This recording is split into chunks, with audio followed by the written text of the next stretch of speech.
Hi, my name is Tamara Collins, and I performed a training needs assessment for a nonprofit that organizes grade level facilitator-led discussion groups for parents of 6th through 12th graders. The organization currently has 14 groups running with over 400 members.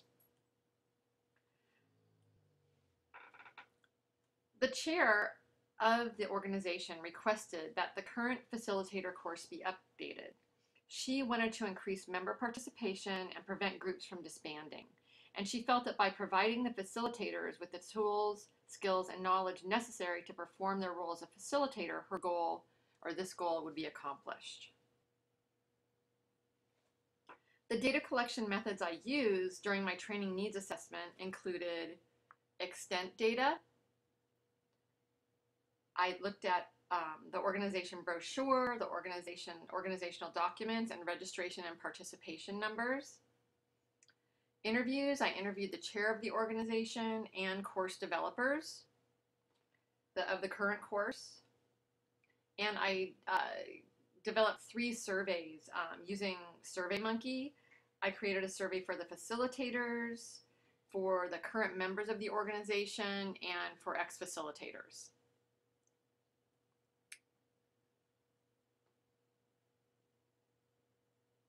From the survey design and response rate perspective, I found that I could have done a better job in designing my survey.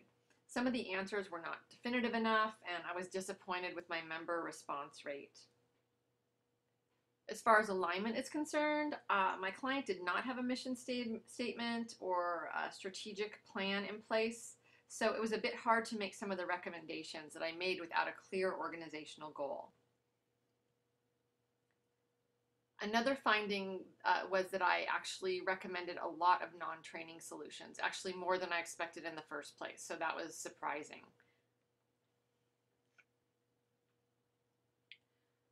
From a survey standpoint, I would recommend that you want to allow time for the client to review the survey before sending it out, and make sure to perform a pre-test on your survey. I wish I would have had at least 3 people test the survey before I administered it. I also try to keep the numbers of questions at a minimum. There were a lot of questions that I asked that I didn't even really use the answers to, or in regard to my recommendations or my findings. So if I were to do it again, I definitely would have spent more time limiting the number of questions that I included. The other thing you want to remember is that your survey is sending a message about your client. And I thought a lot about the message that I wanted to send when I designed the survey. I didn't want the facilitators to feel attacked or judged in any way, since we were asking a lot of questions about their performance.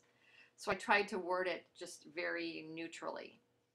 And that was something I kept, was definitely conscious of. From an alignment standpoint,